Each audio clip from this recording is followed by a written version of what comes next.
بسم اللہ الرحمن الرحیم۔ سیدنا ابو ہریرہ رضی اللہ تعالیٰ عنہ سے مروی ہے کہ نبی کریم صلی اللہ علیہ وآلہ وسلم نے فرمایا، جو وضو کرے تو وہ ناک جھاڑے اور جو پتھروں سے استنجا کرے وہ طاق پتھر استعمال کرے۔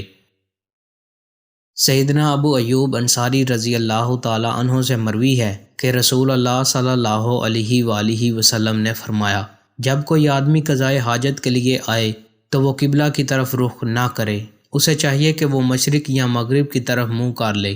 وہ کہتے ہیں، جب ہم شام میں آئے تو دیکھا کہ طہارت خانے قبلہ رخ بنائے گئے تھے، پس ہم پھر جاتے تھے اور اللہ تعالیٰ سے بخشش طلب کرتے تھے۔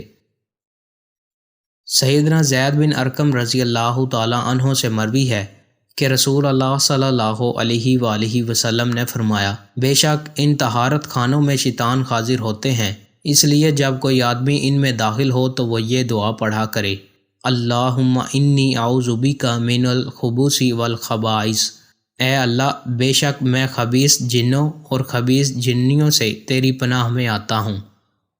دوستو، مزید اچھی ویڈیوز کے لیے چینل کو سبسکرائب لازمی کریں۔ بہت شکریہ۔